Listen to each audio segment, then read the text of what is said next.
Welcome back, seniors. Hopefully the college applications are rolling along and you are maybe seeing the light at the end of the tunnel. Or starting to think that this is not going to last forever and I'm going to get these done and I'm going to feel good about myself. We are rolling into AVID this week, so the college applications need to get done sooner. You're going to need to start taking time at nights or on the weekends to get these things done if you haven't got them done already. Hopefully you have them done already and this is not much for you to concerned about. So what do we got going on this week? Okay, progress reports are coming out this week. Those will be submitted. The teachers are submitting their grades on Wednesday. So make sure you got your grades up to date in all your classes, including mine.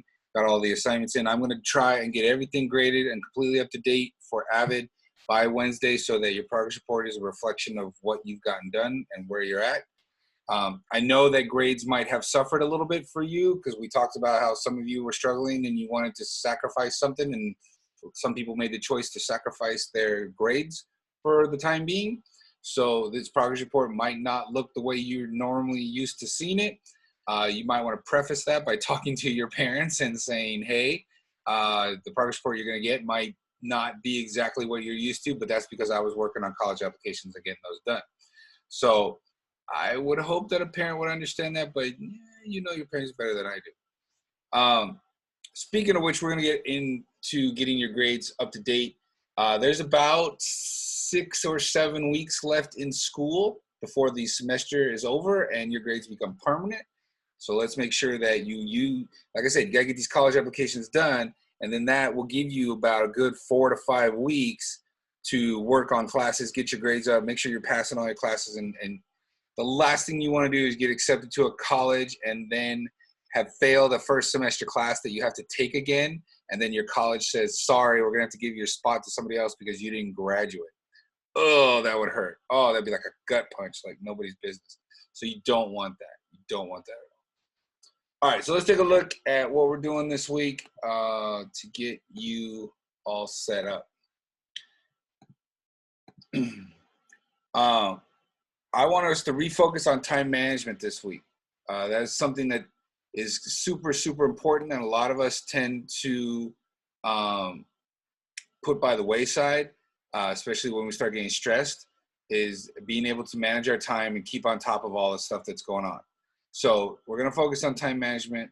Got Cornell notes coming this week. This is our, actually, no, this is our second check. I had that incorrect. You should have done your Cornell notes last week, which was your first check, and this will now be check number 2. So what do we got going on? 3 things. Cornell notes, which you probably won't be able to do till the end of the week when you have learned what you've learned in all your classes and you write 3 questions and a summary for 4 of the classes. A reflection on the schedule, and then participation.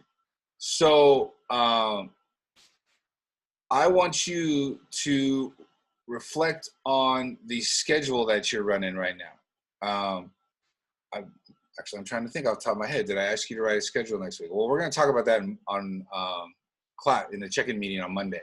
But I want you to do a reflection of how your schedule is working for you.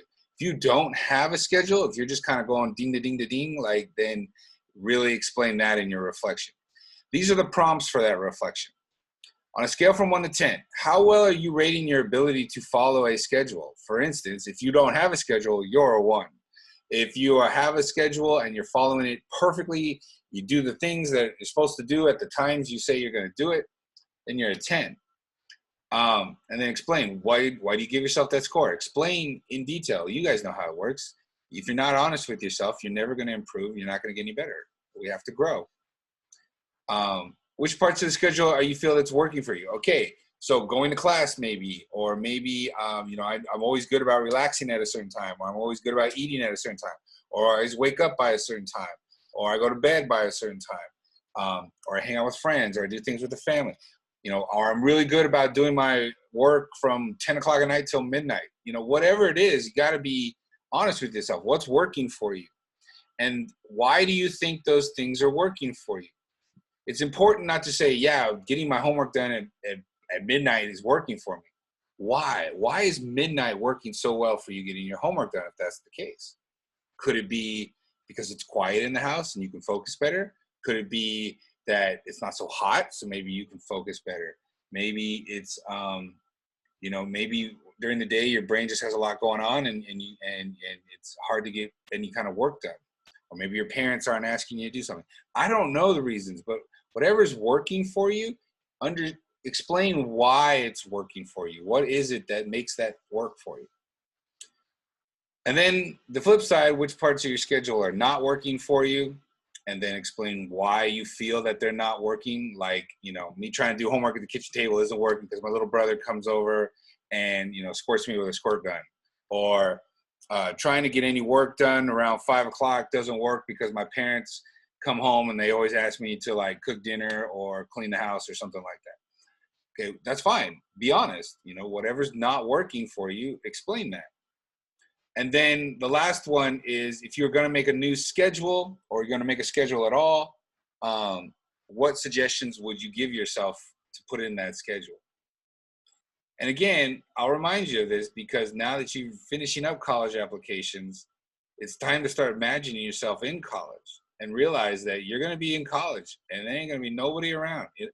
In less than a year from now, there'll be a moment where your parents will drop you off if you're going to a 4-year that's not near home, and at some point they leave and it's just you. It's you and roommates or any friends you have or anything like that. It's nobody tells you when to go to bed. Nobody tells you when to eat. Nobody tells you when to study. Yeah, you have class schedule, but some schools don't even take attendance. I mean, it's all on you. And so now it's time to understand how you work, how you study, how you eat, how you relax. You. It's all about you. And the more mature you are in knowing that about yourself, the easier college will be. If you know that you're not a morning person, then darn it, do not schedule classes in the morning. If you know that you like to study and get your homework done up until 1 o'clock in the morning, then do not set up classes starting at 8 o'clock the next morning. That's the kind of stuff that you got to just know about yourself. You got to learn about you. This is one way to do that. Okay, so complete this reflection on a piece of paper or type it up, submit it to Jupiter by the end of the week, and then we'll make a schedule from there, probably next week. All right, Cornell Notes. This is like an old friend. You know this one very well. This is our second check for week 13. Again, you probably won't be able to get that done until the end of the week once you've learned everything you've learned. So that'll probably happen on like Thursday or Friday. And then this is what we're going to try and do tomorrow.